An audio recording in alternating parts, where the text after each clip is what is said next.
네, 3반 우리 이제 두 번째 국어 시간 한번 시작해 보도록 하겠습니다.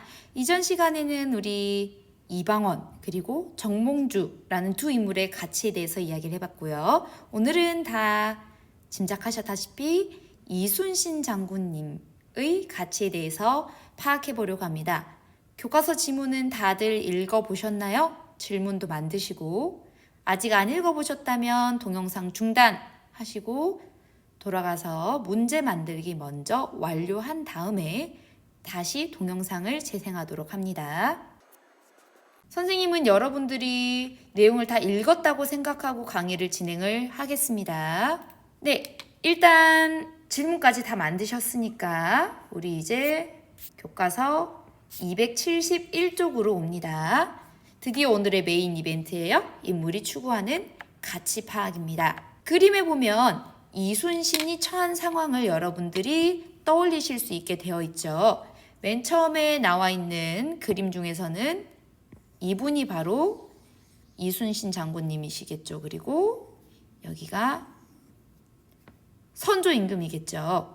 그래서 처음에 봤더니 아예 임금님께서 바다 포기하고 육군으로 싸우라 라고 이야기를 하셨죠. 심지어 이순신은 지금 육군 소속이 아니고 수군 소속인데, 그쵸? 수군 통제사는 수군 소속이죠. 수군한테 육지에서 싸우라는 말은 자신의 장점을 포기하고 단점을 부각시킬 수 있는 전술을 채택하라라는 말이겠죠. 당연히 이순신 장군님은 임금님의 명이었지만 납득하기는 어려웠습니다. 왜냐면 수군에 있어서는 임금님보다 이순신 장군이 전문가잖아요. 그쵸? 그래서 상소를 이렇게 지금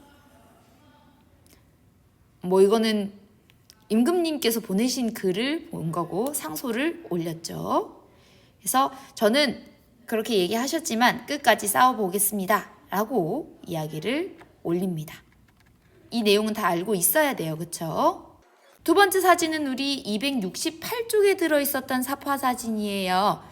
무엇에 대한 사진이에요? 그쵸? 명량대첩에서 이순신 장군님이 어떤 전략을 취했는지 나타내주는 상황입니다. 지금 여기에 보이는 사슬을 설치해서 일본 배들을 뒤집어 버리는 장면이죠. 특히나 물살이 세기 때문에 더 효과적이었을 겁니다. 이렇게 지형의 특징을 잘 파악하고 그것에 따라서 전략을 꼼꼼하게 세웠던 이순신 장군님의 전략이 빛을 발했던 전투라고 볼 수가 있겠습니다. 사실 이것 외에 이순신 장군님이 처해 있던 상황 또 어떤 것을 들 수 있을까요? 그렇죠. 쓸 수 있는 배가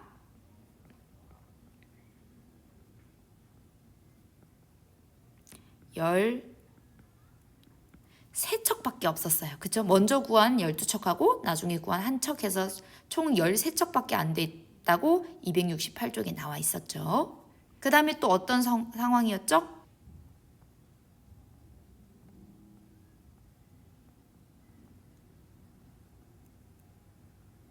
정말 충격적인 사건이 일어나죠. 일본군 때문에 자신과 똑같이 일본군과 싸우던 21살밖에 안 된 아들 면이 전사했다는 소식이 들려옵니다. 그래서 이순신 장군님이 밤에 잠도 잘 못 자고 코피도 한 사발씩 쏟고 하는 어려움을 겪어야 했지요.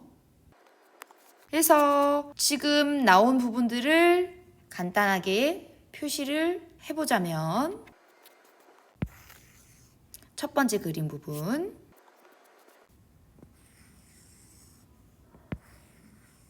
두 번째 그림 부분,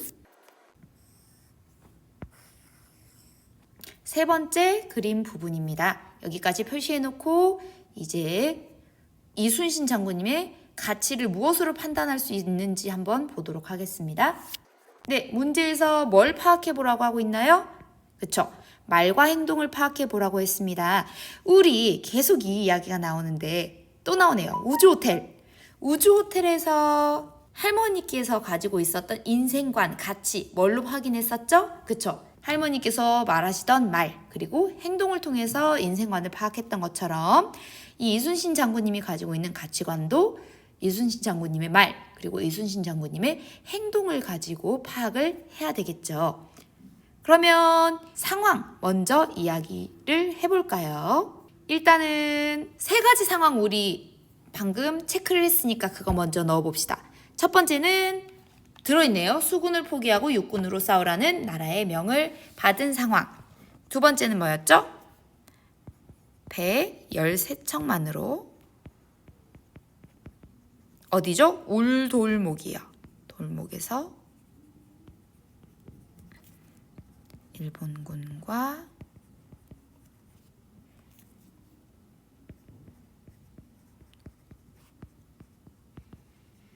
싸우는 상황이 두 번째고요. 그 다음에 마지막은 뭐였죠?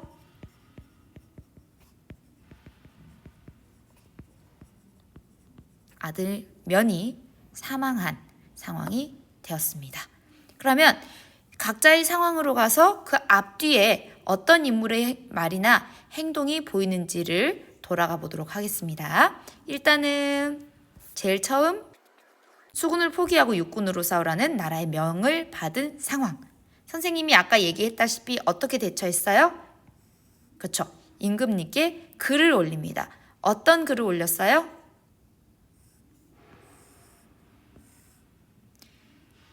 이길 수 있다 라고 이야기를 했죠. 누가 봐도 이길 수 없을 것 같은데 그래서 임금님도 포기하라고 했는데 나는 이길 수 있어요 라고 이야기를 했네요. 지금 임금님께 글을 올린 밑에 동그라미에 선생님이 이거 하이라이팅한 거 정리하고 있죠. 정리하셔야 됩니다. 수요일 날 써져 있는지 선생님이 확인을 좀 할게요. 그 다음에는 두 번째 상황으로 갑니다. 일본군과 배 13척만으로 싸워야 되는 상황이에요. 그래서 처음에는 어떻게 하기로 했어요? 그렇죠. 많아 보이게 하기 위해서 미리 작전을 짭니다. 그쵸? 그 다음에 작전을 짠다는 위에 있네요. 작전을 짰는데 첫 번째는 배와 군사들이 많아 보이게 하는 작전을 짰고요. 그 다음에 두 번째는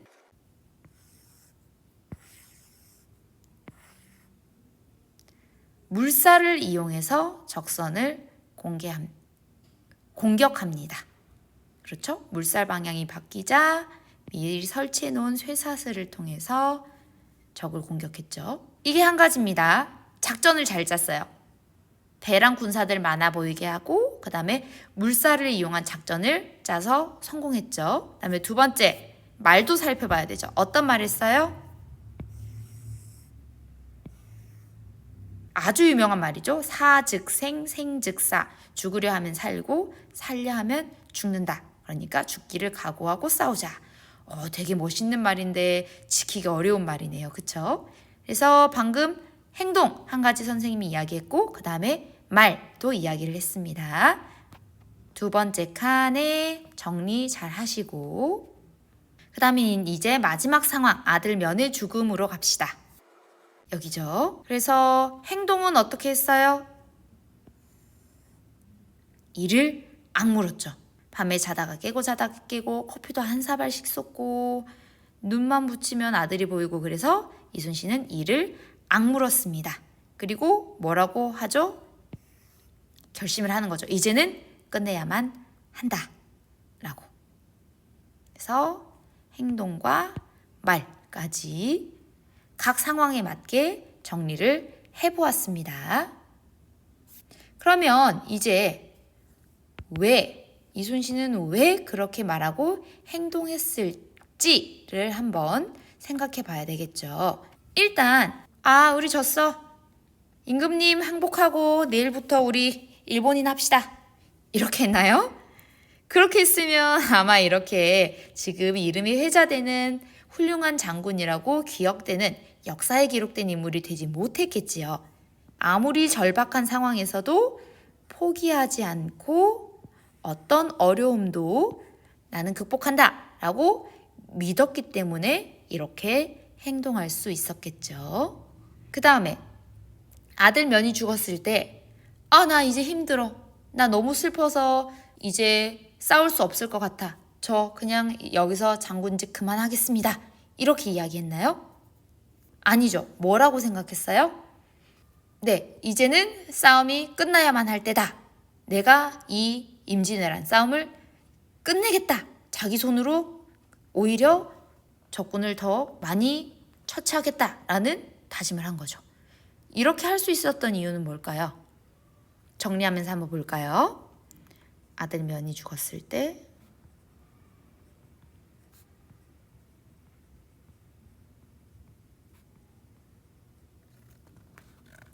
싸움을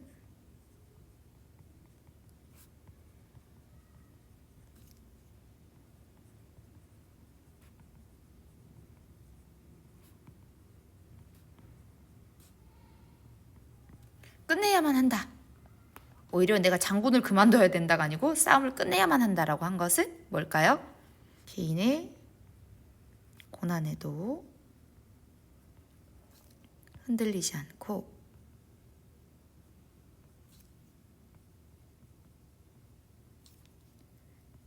나라의 어려움을 끝까지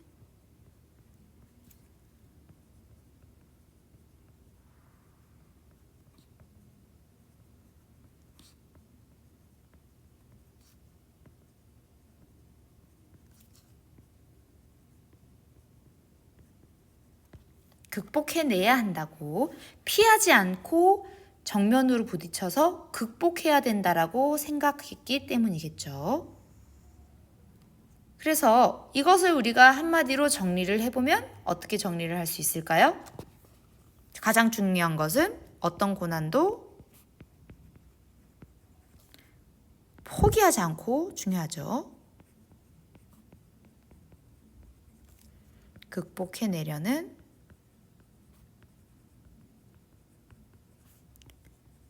의지를 추구합니다. 이게 가장 잘 드러나는 것 같아요. 그쵸? 그리고 또 굳이 덧붙여 보자면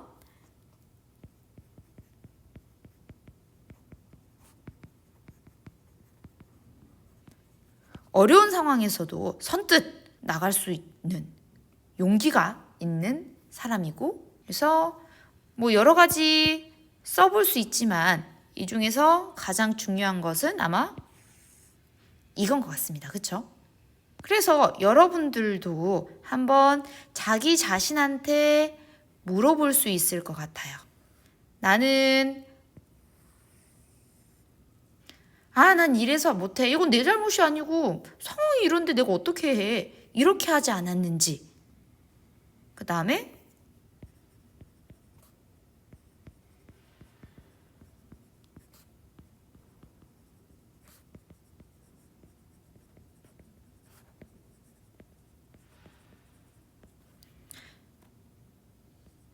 피하지 않고 포기하지 않고 끝까지 최선을 다해서 부딪히고 있는지, 이게 두 번째겠고, 마지막에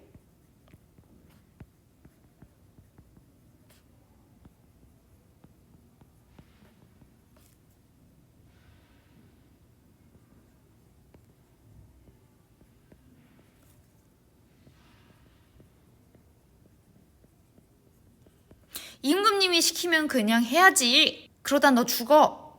이렇게 생각할 수도 있지만 나는 내가 옳다고 믿는 것을 당당하게 자신 있게 이야기할 수 있는지, 이것도 한번 생각해 보시면 좋을 것 같습니다. 그래서 방금 우리가 한 활동처럼 여러분들이 이야기 속의 인물의 생각이나 삶에서 여러분들의 삶을 되돌아볼 교훈을 얻고, 이것을 통해서 여러분들이 인생책 소개하면서 이야기했던 것처럼 여러분들이 겪고 있는 문제나 어려움, 고민 등을 이 책을 통한 성찰을 통해서 해결해 갈 수 있다는 거죠. 그리고 나도 이렇게 어려운 상황이 오지 않으리란 법은 없으니까 그때 나는 어떻게 행동해야만 하는가에 대해서 미리 생각해보고 해결책을 찾아놓을 수도 있을 것 같습니다. 해결책을 미리 알고 있다면 상황이 발생했을 때 훨씬 침착하고 의연하게 잘 대처할 수 있겠죠. 네, 오늘은 그래서 이야기, 1교시는 시죠. 2교시는 이야기에서 인물, 이순신 장군님이 추구하는 가치를 파악해 봤습니다. 먼저 인물이 처한 상황을 파악하는 게 중요해요. 어떤 어려운 상황에 있는지. 그쵸? 그 다음에 그 상황에서 인물이 한 무엇 표에 정리해서 넣었죠? 말과 행동 정리해서 넣었죠. 우리 272쪽에 괄호 2번 문제였어요. 7번에 2번. 그쵸?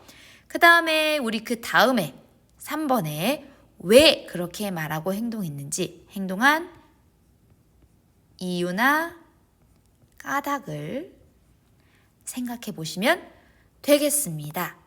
네, 오늘 이렇게 이야기를 읽고 주요 인물이 가지고 있는 추구하는 가치를 이야기해 봤고요. 다음 시간에는 한 이야기에서 근데 주인공이 한 명일 수는 없어요. 뭐가 등장해요? 그렇죠. 보통 악역이 등장하잖아요. 그래서 다음 시간에는 우리 주인공 2명이 각각 서로 다른 가치를 추구하는 경우가 훨씬 많아요. 그렇죠? 그런 이야기를 같이 읽어보고 그 두 주인공의 가치를 한번 비교해보는 시간을 갖도록 하겠습니다. 오늘 여러분들 제출은 9번 선생님이 제출하는 칸 만들어 놓을 테니까 교과서에 먼저 미리 정리는 이미 다 했죠. 그쵸? 정리하시고 그 다음에 제출하시기 바랍니다. 선생님하고 똑같은 거 너무 똑같이 쓰지 않도록 주의해 주세요.